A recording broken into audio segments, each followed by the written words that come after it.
Friends, अधिकतर क्या होता है कि आप रील्स चलाते हैं, उस समय आपके सामने इस प्रकार के शॉर्ट सेंटेंसेस जो हैं वो आते हैं और आप उनको देख कर के समझते हैं कि हाँ, हम अपनी इंग्लिश में प्रोग्रेस कर रहे हैं। लेकिन आज मैं आपको इस वीडियो के माध्यम से बताना चाहूँगा कि अगर आप फ्लुएंट स्पीकर बनना चाहते हैं, अगर आप कंटिन्यूसली स्पीकिंग करना चाहते हैं, आप रुकना नहीं चाहते हैं कि हम बीच में रुकें फिर सोच के बोलें, तो आपको ये वीडियो अंत तक देखने की ज़रूरत है। इस वीडियो में मैं आपको पूरी प्रोसेस बताऊँगा। तो इससे पहले मैं आपको इसका मतलब तो बता ही देता हूं कि जो कुछ सेंटेंसेस हम देखते हैं, छोटे छोटे सेंटेंसेस, उनको हम इंग्लिश में किस प्रकार से लिखेंगे, और उसके बाद में मैं आपको पूरी प्रोसेस बताने जा रहा हूं कि किस प्रकार से आप कंटिन्यूसली स्पीकिंग कर सकते हैं, बिना रुके आप अंग्रेजी बोल सकते हैं। चलिए शुरू करते हैं। मैं समझ गया, इसको हम बोलते हैं आई गॉट इट।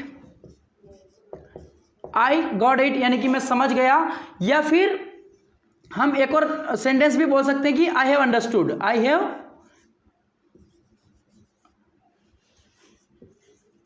अंडरस्टूड, ऐसा भी हम बोल सकते हैं।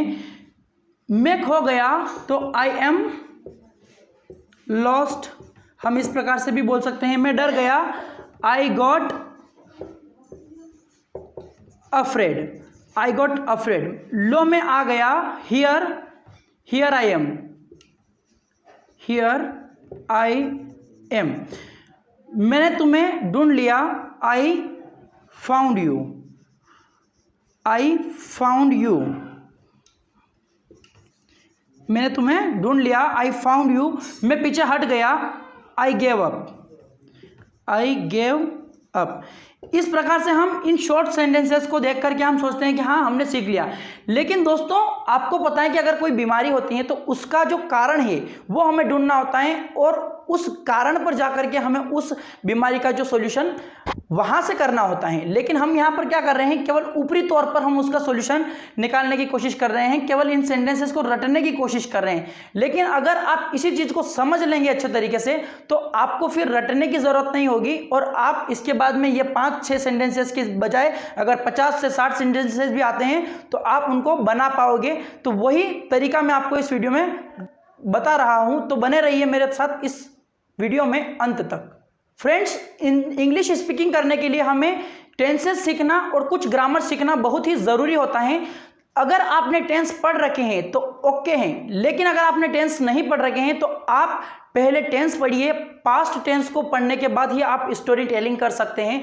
आप स्टोरी के माध्यम से किसी को कुछ भी बता सकते हैं कि क्या हुआ, और इस प्रकार की जो बातें रहती हैं, कुछ कहानी अगर आपको कहनी है, स्टोरी अगर बतानी है, किसी के साथ कुछ हुआ या फिर उसने कल क्या किया, वो अगर पूरा जानना है या फिर वो किसी को बताना है, तो वो पास्ट टेंस के माध्यम से ही होगा।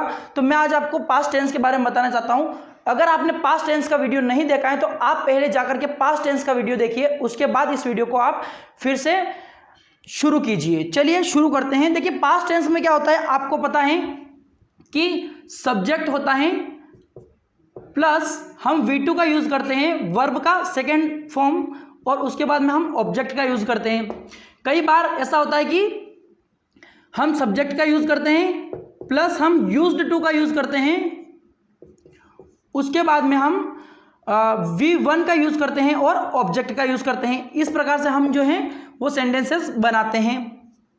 ओके, तो ये एक सिंपल प्रोसीजर हो गया। अब हम इन स्ट्रक्चर्स की मदद से किस प्रकार से हम सेंटेंसेस बनाएंगे वो मैं आपको बताता हूं। कि जैसे कि हम कभी किसी को बता रहे हैं कि एक राजा था, अगर हमें ये बात बोलनी है तो हम कैसे बोलेंगे। पहले तो मैंने आपको बता रखा है कि देयर वाज वाला, there is, there are, there was, there were, इस प्रकार से मैंने देयर वाला एक वीडियो बना रखा है, इसी से जस्ट पहले मैंने अपलोड कर रखा है, आप उसे चेकआउट कर सकते हैं। तो देयर वाज अ किंग, एक राजा था। अगर हमें बोलना है कि एक राजा था तो there was a king. Okay, तो हम इस प्रकार से बोल सकते हैं। अगर हमें बोलना हो कि यहां पर एक लड़का था तो देयर वाज अ बॉय, इस प्रकार से हम बना सकते हैं। अब ये बात हमने एक बोल दी है कि हिंदी में हमने एक बात बोली कि एक लड़का था। अब हम आगे इस बात को हिंदी में बढ़ाते हैं कि वह प्रतिदिन स्कूल जाता था। तो कैसे बोलेंगे हम, ही यूज्ड टू का यूज करना होगा क्योंकि वो उसकी हैबिट में था। He used to go to school, वह स्कूल जाता था। ओके, वहाँ पर अपने फ्रेंड से मिला। वन डे, अगर हमें बोलना हो कि वह एक दिन अपने दोस्त से मिला तो वन डे का यूज़ कर लेंगे हम। इस प्रकार से स्टोरी को हम बनाने का प्रयास करेंगे। वन डे, एक दिन, ही, वह अपने दोस्त से मिला तो सेकेंड फॉर्म लग जाएगा यहाँ पर, ही मेट हिज फ्रेंड। अब हम यहाँ पर उसके दोस्त का नाम भी बता सकते हैं कि रोहन बता सकते हैं हम यहाँ पर। One day he met his friend Rohan, one day he met his friend Rohan, एक दिन वो उसके दोस्त रोहन से मिला। ही सेड यानी कि उसने कहा। इस प्रकार से आप कोशिश करिए कि आप एक स्टोरी बना पाएं।